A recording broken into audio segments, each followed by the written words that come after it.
What's going on, everybody? Welcome to the fan club. It's your boy D-Braz, Dan Brosnan in the building.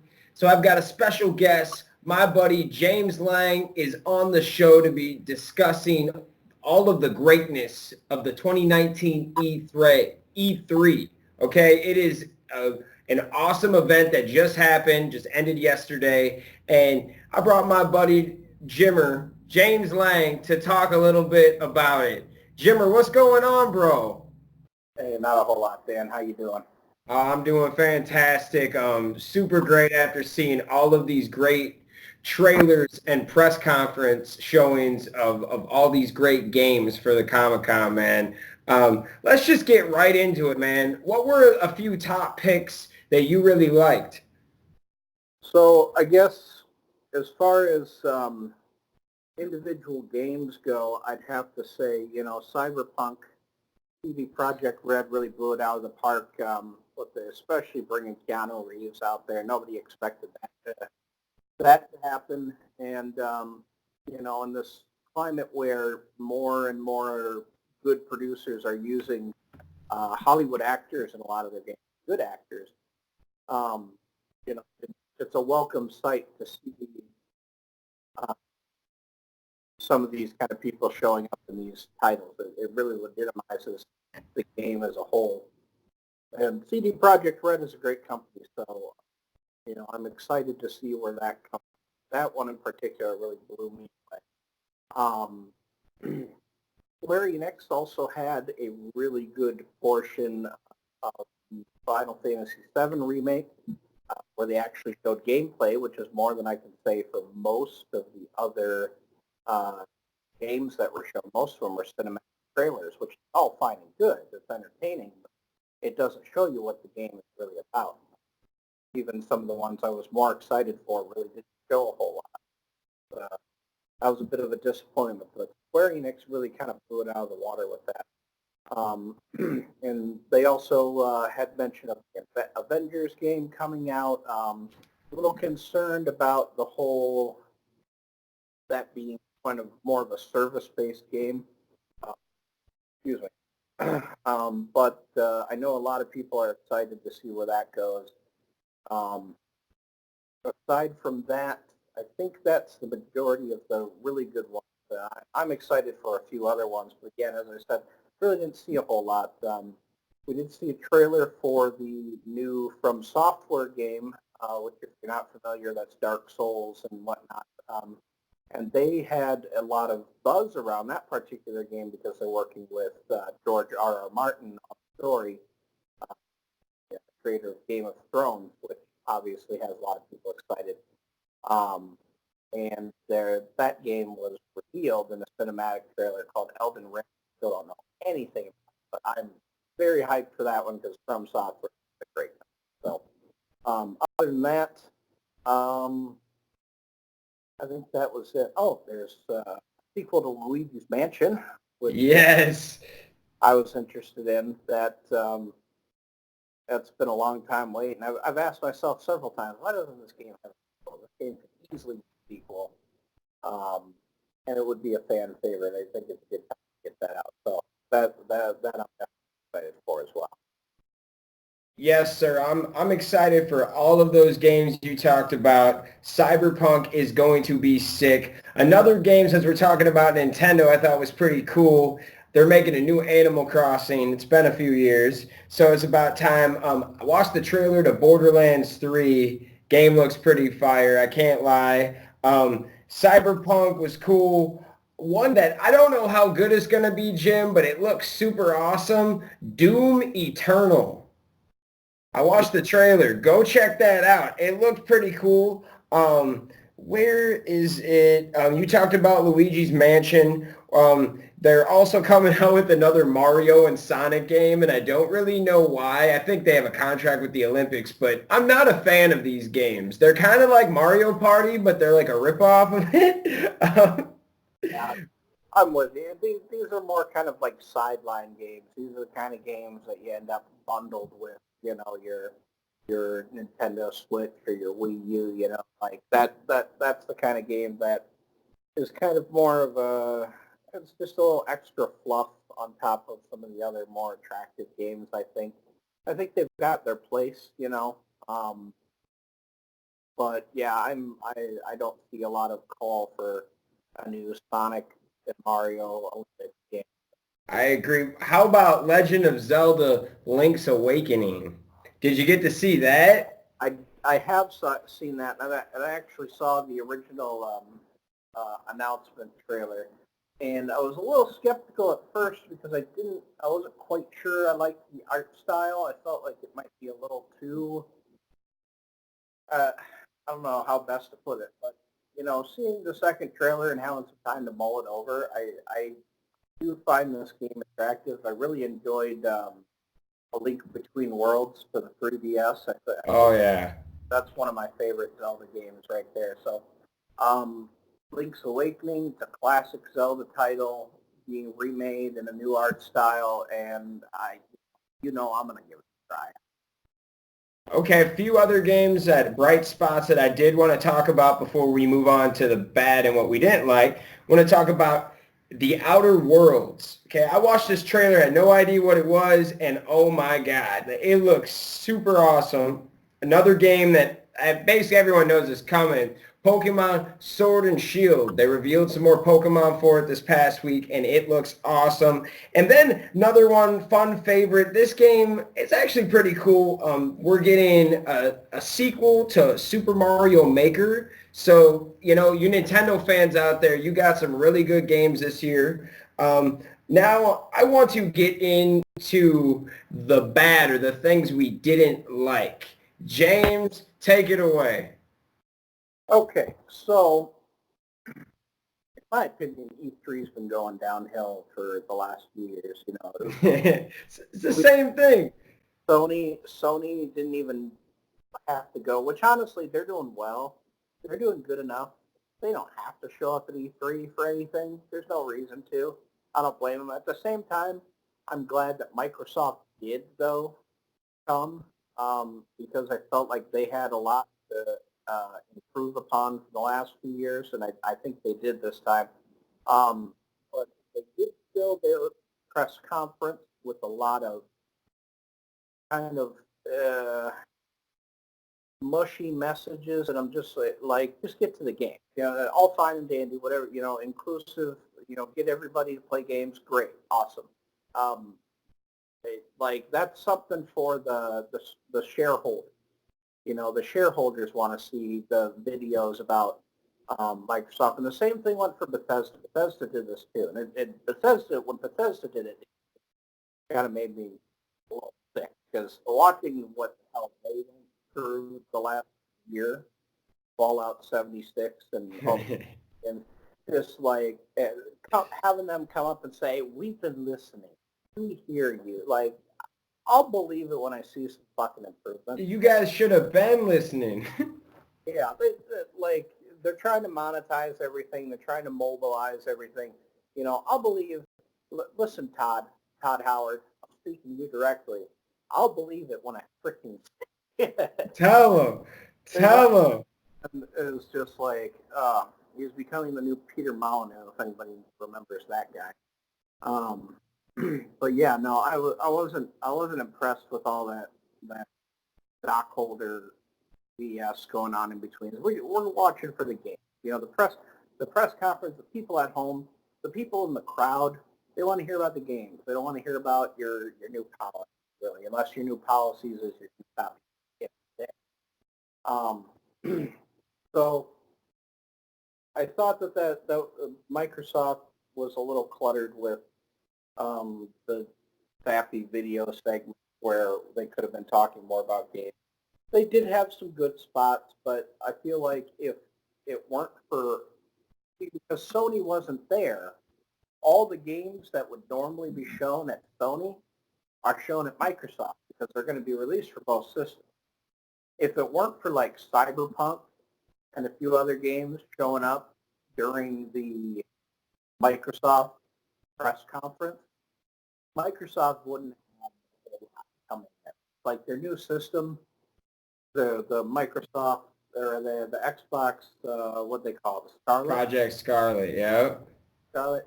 Um, to me, it sounds like they're promising exactly the same thing as the new Sony system, which is fine. Like that's what I expect. When you have competition in technology markets, eventually they're going to converge, and they're either going to become like specific purpose in mind, or they're going to become the same thing. So, I mean, really, 10 years down the line, you're going to have Sony and Microsoft are going to be totally digital. You're not even going to probably buy the consoles. It costs them a lot of money. Research and development. They're going to take it all online. They're going to send you, you're going to buy a controller with a little box at the television. Give it, 5 to 10 years. So, I mean, like, eventually, the whole console thing doesn't really intrigue me anymore. So I think we're getting past the stage of having physical consoles and physical games. We're getting to a point where everything is going to be digital. It doesn't really. So I find it, a bit boring that Microsoft even spent the time to talk about the system. Like, I get it. Yeah, they've been working on it. That's great, but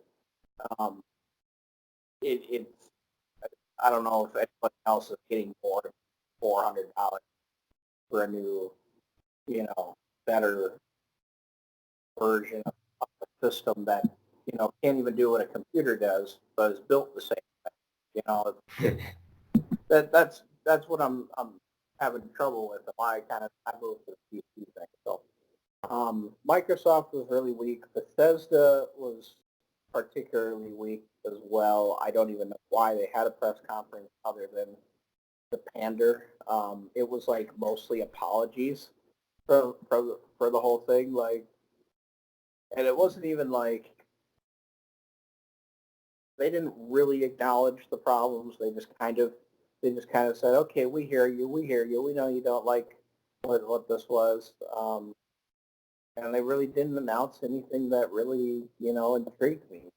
I'm not even interested in the Elder Scrolls 6, to be honest with you, because I'm afraid it's going to be filled with microtransactions, and they're going to get rid of the things that made like Skyrim really good. Things that made Skyrim really good was the ability to mod. So the creation kit, they don't even do that anymore. They don't even give you the creation kit anymore to mod their games. But, that's that's a departure from what brought me into Bethesda's game culture, and they're really changing their stuff. So nothing that they had to say impressed me. Other than that, I wasn't too upset with a whole lot. There's the whole Epic Game Store debacle. I don't really want to get into it too deep, but Microsoft did kind of throw a wrench into their whole scheme as far as limiting availability of games to their store specifically, which is an inferior store by leaps and bounds, Steam or even the Microsoft marketplace online. So, other than that, I wasn't expecting a whole lot this year. I got a little bit more than I expected, so I'm happy with that, with like Cyberpunk and From Software games and a couple other things. But for the most part, I think that's where my grievance is with this year's E3. Okay. Yeah, I totally agree with all those points. The few bad things that I didn't really like was, of course, every year we kind of pick on Microsoft, but this year they actually did a little bit more. They tried to do a little bit more anyways. But my whole thing with Microsoft is they gave us a brand new system again. It seems like every other year they gave us a new system. But with this one, they just gave us one game that gave us Halo. Like I remember back in the day when Microsoft released like the blueprint for the 360 and there was all these games and they had details and it was a lot to it. And with this, it's just scary because it's like, okay, here's a brand new system. But what am I going to play with on this thing? Like just Halo, like of course all the new sports games, but where are the exclusives? Where are the things that make me want to buy this system? And that's kind of my problem with that. My other problem is EA is not stopping with the Star Wars games, all right? They just won't, and it's kind of driving me nuts. Listen, you're not going to see an end to EA destroying that franchise for a while. It's unfortunate that um, that a company like EA was able to get those contracts um, because they just really did, and I know they have the possibility, they have the capability to make a better game, but they fill it with microtransactions to send you a half-finished game. Um, they're gonna look for whatever monetization scheme they can. They're just not a good company. The big problem is that people keep paying them. Yeah. Well, Like, see, go buy their games because see here. they do. Stop giving them money. Exactly. See, here's my problem with this. Battlefront 1, when it came out like 3, 4 years ago, it actually was not a bad game. And so, they obviously, you have a decent game, it sells. They did Battlefront 2, and I don't know if they got scared it wasn't going to sell or what, but all these microtransactions and stupid things that they did it it just literally like took away from what it could have been. And that game still should be like, if it was a popping game, it still should be played right now, but no one cares because they pissed everybody off. And that's what you can't do in the video game industry. You can't make your customers feel like they're pawns within a game. People play games because they like them and they want to play them. Don't make me feel like, oh, well, if I buy this game, I got to buy the other half of the game. Right. And the biggest problem in the market is that video games are so widely and broadly played that you're like people like you and me who appreciate games for who they are, and to our listeners out there who appreciate games who are of a bit higher quality. They're a very small portion of the people who play video. You got to remember that when video game companies do statistics, they include people who are playing mobile games on the phone, which is obviously not the same as playing a console game. But they still want to include those numbers because they can fudge their numbers and adjust according to a much larger factor. Because if you take the games that you and I like to play, and you say how many people in the United States play these games, let's just say, like, by rough estimate, I don't know, like 30% or something, or if you include mobile games, you get it up to like 60% because it's people who don't play games, who don't play video games, but they sit on their phone playing Candy Crush on the toilet. Yes, and it is a video game. Don't get me wrong, but it's not an actual full-on level-on-level game where, it takes years to design and put together and structured in a story. We don't draw, there's no defined line between the two, and I feel like that's a real shame because, I mean, like, it's pretty obvious how you can define mobile games versus non-mobile games. That's simple. It's just these versus that. They're not the same demographic. It's stupid from a business perspective it's a short-term solution. You're padding your numbers now, and then by the time you retire, that's when everyone's going to start feeling burn. And who cares now because you're retired. And don't get me wrong, Jimmer. I do think someday the title mobile will be taken out of gaming as times evolve, just like how back in the day, online shopping was called online shopping. Now it's just called shopping because of Amazon, etc. I think someday mobile gaming we'll be able to play real games on our phones over time with technology, but right now you just can't. There's a reason why we call it mobile gaming, because it's a different kind of game. It's just enough to get your attention but not give you the full-on game. And it's funny you should mention that, because there was another thing at E3 this year that we didn't talk about yet, the Google Stadia. Okay. Did you watch anything about this? No, I didn't. Put it on me, Jimmer. So Google has developed or is in the process of developing a uh, subscription-based cloud gaming service, which would allow you to download the Chrome app on basically any device that can have Google Chrome on it. Okay. You'll be able to access your games. This includes like AAA titles, like big games like The Witcher 3 and whatnot. You'll have a controller that will Bluetooth sync to your device or with a dongle or whatever, and you'll be able to, you'll pull up Google Chrome on your smartphone and you'll use your controller to play, like The Witcher or, Call of Duty on your phone. No. Any device that you put on your TV, put on your computer. If you got one of those smart refrigerators with the put on there and play Skyrim on your. Oh my God, Jimmer, that is incredible. That's the news, bud. The thing though is I'm wary of it. It sounds like a great thing, but subscription-based service. That means if you decide you want to pay for like a month, you gain access to those games for that month. When the month is over, you don't own those games. You don't own the license. You can't play those games unless you continually pay them. So any progress you make that, say, it all belongs to them. So that's something we have to keep in mind.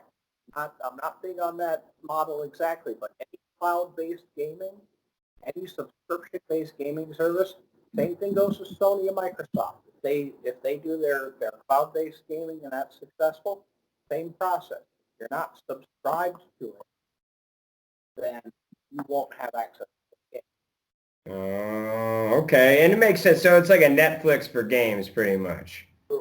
Absolutely. That's exactly what it is. Which I think there's a call for in the market. There's definitely a good reason to do that. And I'm not necessarily against that model, but I'm just warning people, remember, when you do this, these games will not belong to you. Okay. Not have ownership over them. That's kind of moving more and more towards the trend as we move from physical copies of games, which you could own, then digital copies of games, which you own the license to. So you're licensing it from the company that it, and then the subscription-based service, you're just essentially, you don't own any part of it. That subscription, which is And I love that. And for fans and people watching that kind of like are confused by all those words and crazy things, pretty much it's like this. It's just like a CD versus streaming services these days. CDs, there's no ads and there's no algorithms to track what you're listening to. Same thing with the games, So that's a great point, Jim. I never really thought of it like that. it's something you got to remember. Also with these streaming services, you're going to need a consistent stream of data. So, if you don't have at least 35 megabits per second, you're not going to be able to do the full capabilities of the stream. So like the Google Stadia can go allegedly 4K 60 frames per second. I'm not sure if I believe the 60 frames per second part, but regardless, they say they need at least 35 megabytes per second to get that quality out of the stream. That means for most of it, that's going to be the entirety of your bandwidth. Good luck trying to run anything else on the internet while you're connected to that. Damn.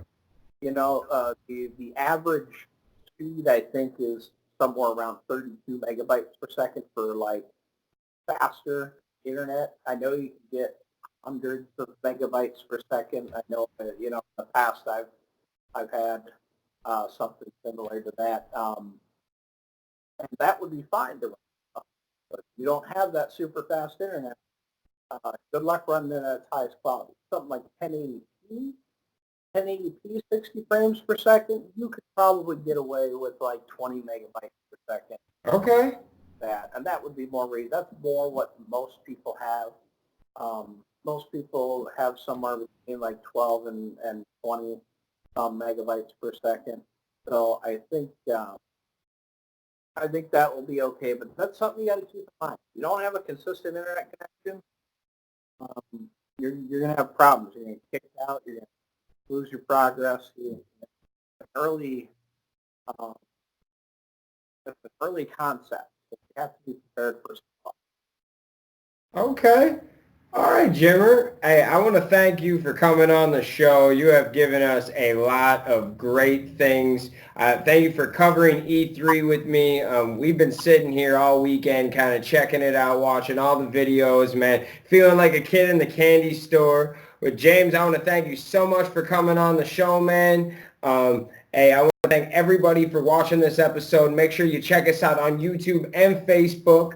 The fan club, TFC563. Make sure you check us out on Instagram and check out our Patreon page, okay? Make sure you support us. You'll have a good one. We got new giveaways coming. Y'all have a ride or down to ride, cause it's going down tonight or down tonight. I see the pain in life.